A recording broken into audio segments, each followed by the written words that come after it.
Shout out po. Shout out kay Gayos sa Bicolana. Please subscribe po. Gayos sa Bicolana. Ayan. Thank you po. Mabuhay. Shout out. Hello mga kalingap, subscribe niyo po guys sa Bicolana. Salamat. Hello mga kalingap, support po Jessa Bicolana, isang kalingap partner po na nais ring makatulong sa ating kapwa. Bisita po ng kanyang channel, like, comment, share, and subscribe. Thank you so much mga kalingap. God bless. Magandang hapon po sa inyong lahat. Andito po tayo sa Dangkalan Beach. Kung maalala nyo po ay dito po nakatira si Tata Yoyo. Siya po yung binablog natin na isang PWD na po at mag-isa na rin po sa buhay. Bibisitahin po natin siya para dalhan po ng kaunting grocery at kukumustahin po natin siya kung ano po yung kalagayan niya. Pasensya na din po sa boses ko kasi medyo paus po tayo ngayon dahil sa panahon dito sa Bicol. At ayun po.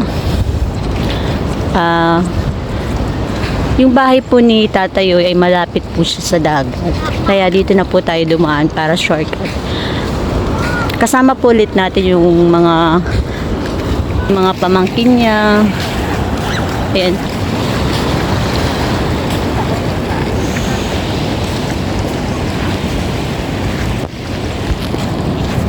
Si Tata Yoyo po, siya po yung PWD na yung may bahay na sira na po yung mga bubong, tapos yung dingding ay napapasokan ng ulan kapag umuulan. Kaya dahil po kay Ate Jay sa Bicolana at saka niya sa Bicolana Unity Group ay napaayos po natin ang bahay ni Tata Yoyo.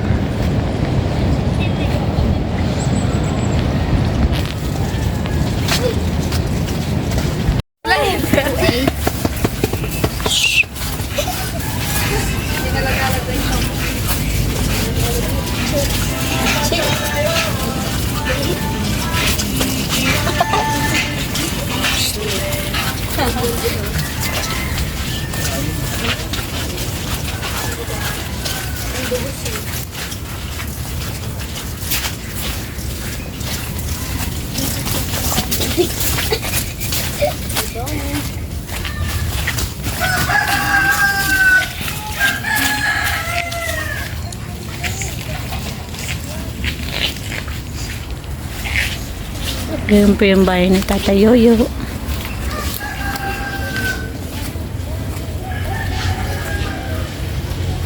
Tata Yoyo. Ya po kami.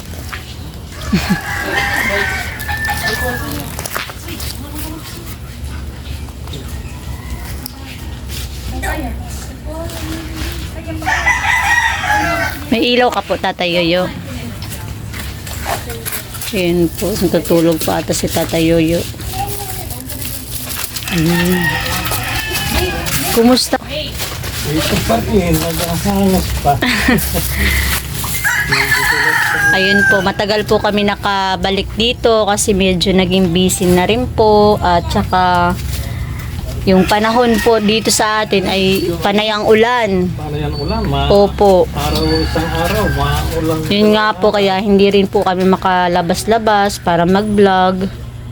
Kaya medyo natagalan po kami. Last year pa po yung huli naming vlog kay Tata Yoyo. Ano ba yun? Anong bunga ba yun?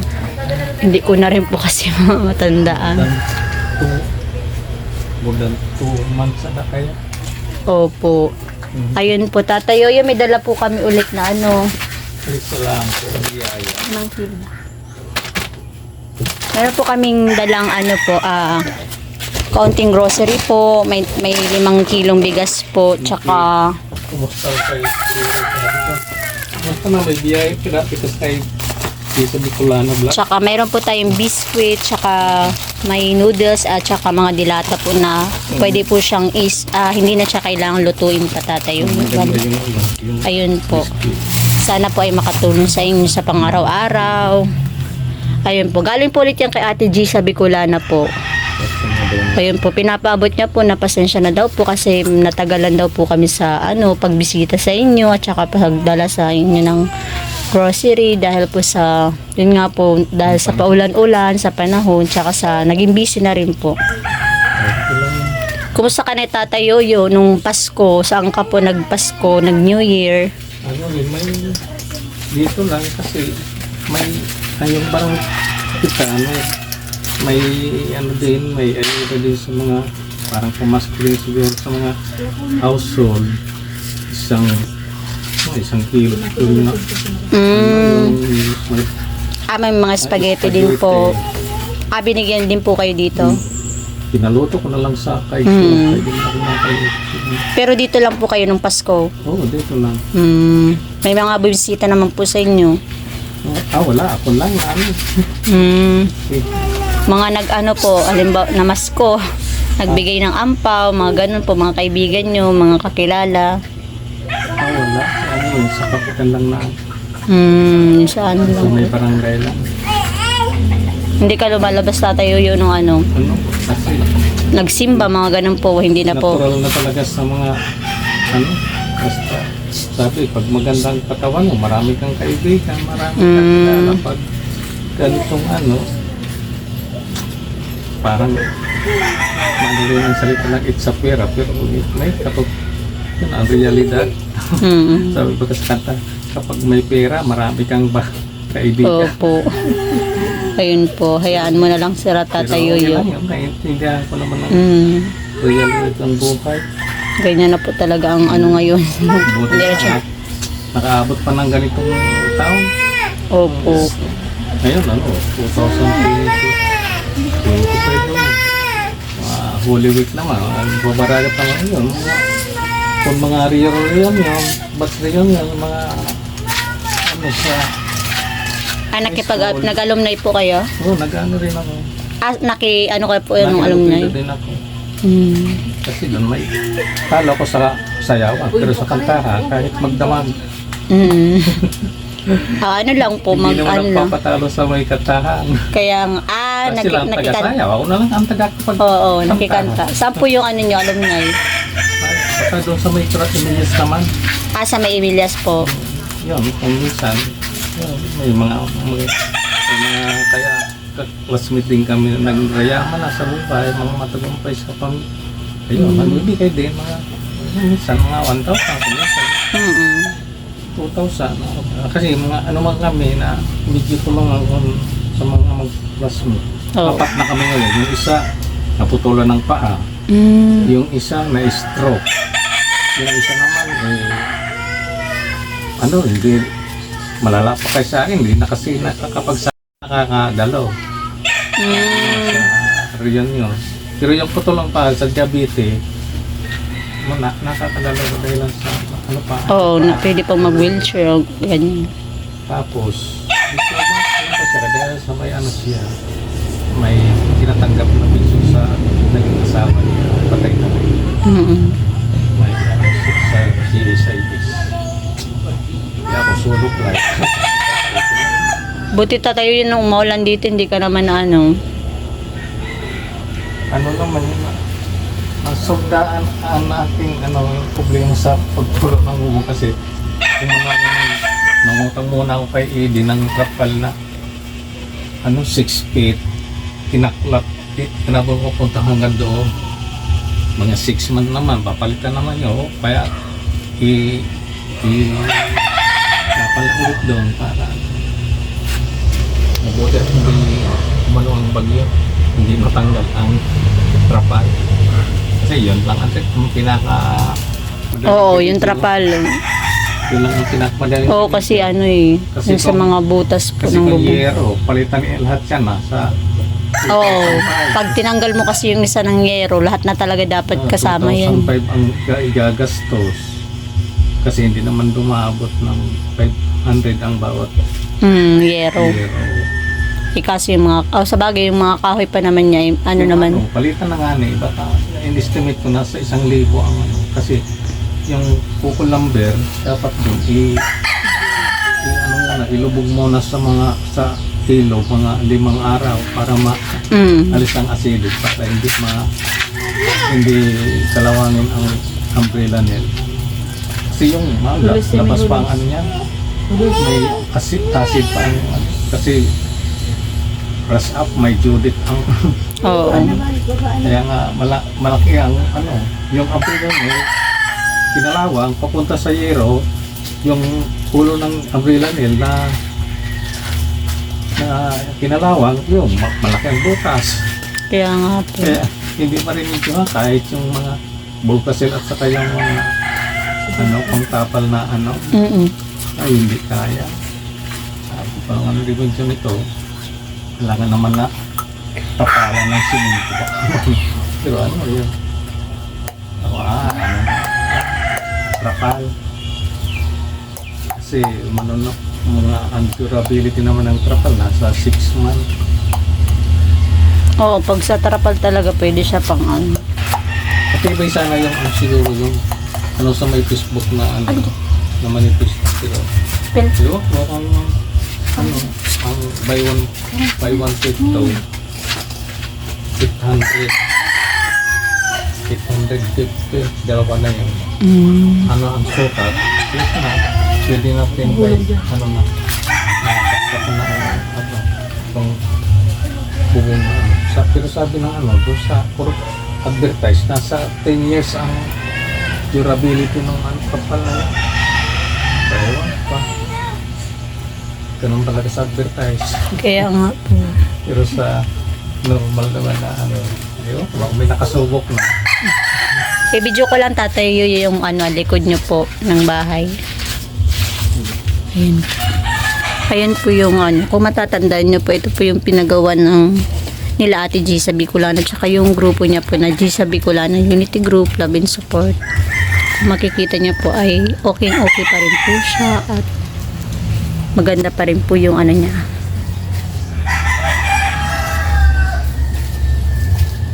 Ito naman po yung likod. Ayan po. Ika-anahan lang po. Pero yung mga dingding niya ay okay pa naman po siya. Ito naman po yung labas ng bahay ni Tata Yoyo.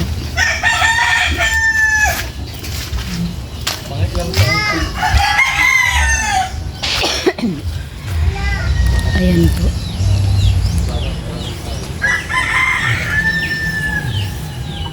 Ayan yung wheelchair na ginagamit ni Tata Yoyo. Kung sakaling may mga importante po siyang pupuntahan, yan po yung niya. Bali nagpapatulong lang po siya dito sa mga kakilala niya para magtulak.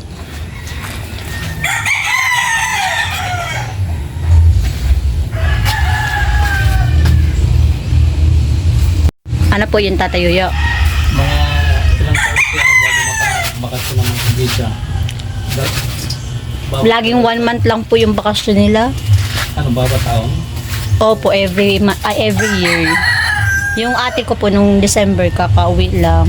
Tapos bumalik naman siya nung January 3. Baka si Ate Jessa, mga May naman po siya. Kasi every month lang po yung Hindi kasi sila pwedeng magsabay po ng ate ko kasi walang po din. Kasabay sila sa Iisa lang po yung niya, napasukan. sa Singapore? Opo. Ano naman pinagkakaabalahan mo dito, Tata Yoyo, ng mga cellphone lang po, mga ganyan. Kasi nasira nga ang cellphone ko. Mga more than 1 month na walang gamit yung cellphone. Parang wala pang kalendaryo noon. Hindi pa ako nabigyan. Walang relo. Parang ang hirap pala. Parang nasa isla ka. Ay, hindi mo malaman kung magkagawin na kasi buti nagkaano ka na po, kalendaryo, kasi may mga nagbibigay po nung December, di ba, sa mga Isap yun Tapos yung mga dati kakilala hindi walang bumisita, sabi na lang kung medyo may bigla na pangangailangan yung sakyan. Buti okay na po yung cellphone niyo po. Medyo hindi totally cripple. Kasi pag general off, nagkukusa na kung mag-open, kaya hindi ipon ng power. Ang nakasir, ang capacity ng ng battery. Mabuti at medyo nare-repair pa. Opo, pag Kasi, kaya na inawitan ko yung mga ka-suspect namin. Kahit second hand. Pero baka may nag-fix man siya. Pero naman na. Pero hindi naman personal maka-contact sa kanila. Yung classmate ko lang. Hindi ko kasi na, hindi ko na nakita ang yung Facebook pa yun. Ang Facebook ko na is medyo galit ang ko. Hindi naman ako hindi naman ako nagpo-post ng mga, hindi naman tayo pag-opo. Kasi kadalasan ng mga pag-post doon, kumakain sa restaurant, namamasyal sa magandang lugar. Yun lang ang mga doon. Ang pinopost ng mga hindi naman tayo mapagpasikat eh. Opo. Kasi ganun lang ang mga So? hindi naman dapat masyado na magpasikat sa buhay kasi malaman kang mayaman ka di ba kuldakin ka. Paano po tatayo yung magpapaalam na po kami kay hapon na po. Magpapasalamat po ako sa mga disposal o donor sa Gisa vlog. Salamat po ako sa inyong lahat sa sa tulong nyo sa kagaya namin. Sana hindi kayo magsawa na tumulong sa mga tulad ko na kalagayan. More blessing po sa inyong lahat. Diyos na lang po ang bigay sa inyo ng biyaya. Sana ligtas palagi kayo sa sakit para magampanan niya ang tungkulin niyo sa inyong pamilya at saka sa kapataon. Para marami pa kayong tutulong. Salamat po sa lahat.